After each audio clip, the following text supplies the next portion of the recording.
आज हम बात करेंगे हेयर ट्रांसप्लांट की कॉस्ट के मुतालिक और कौन कौन से वो मल्टीपल फैक्टर्स हैं जो कि हेयर ट्रांसप्लांट की कॉस्ट को इफेक्ट करते हैं। सबसे पहले हम बात करेंगे कि हेयर ट्रांसप्लांट होता क्या है। हेयर ट्रांसप्लांट वो प्रोसीजर है जिसमें हम सर्जिकली जिस्म के दूसरे हिस्सों से बाल लेकर और जहाँ पे गंजपन और बालों की ग्रोथ कम होती है वहाँ पे बालों को इम्प्लांट किया जाता है। हेयर ट्रांसप्लांट सर के बालों के अलावा जो जगहें जिन पे हेयर ट्रांसप्लांट किया जाता है उनमें मर्दों के अंदर दाढ़ी के बाल और मूंछों के बाल शामिल हैं। इसके अलावा आईब्रोज के बाल में भी हेयर ट्रांसप्लांट किया जाता है।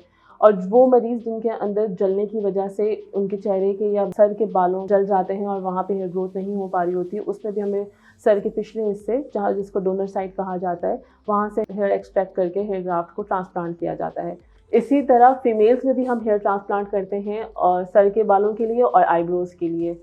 और अब हम अगर कॉस्ट के मुतालिक बात करते हैं तो हमारी हेयर ट्रांसप्लांट की कॉस्ट जो होती है मल्टीपल फैक्टर्स पे डिपेंड करती है। उसके अंदर शामिल मेन तो हमारा प्रोसीजर होता है जो कि हमारा डिपेंड करता है कि कितने नंबर ऑफ ग्राफ्ट्स हम ट्रांसप्लांट कर रहे हैं।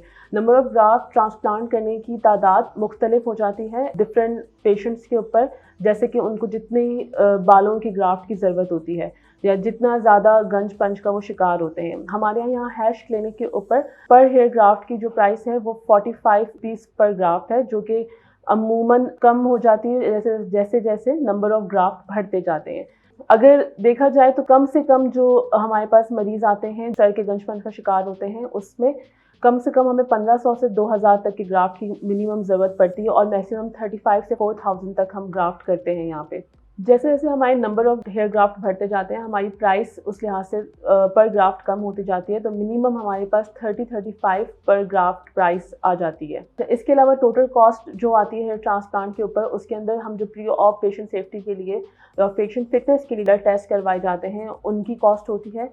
और इसके अलावा जो हम हेयर ट्रांसप्लांट के रिजल्ट्स को बेहतर बनाने के लिए जो एडजुवेंट थेरेपीज या ट्रीटमेंट किए जाते हैं जैसे कि पीआरपी के सेशंस किए जाते हैं उनकी कॉस्ट इसमें शामिल होती है अलग से। तो ये मल्टीपल फैक्टर्स हैं जो हमारी हेयर ट्रांसप्लांट की टोटल कॉस्ट को डिफाइन करते हैं।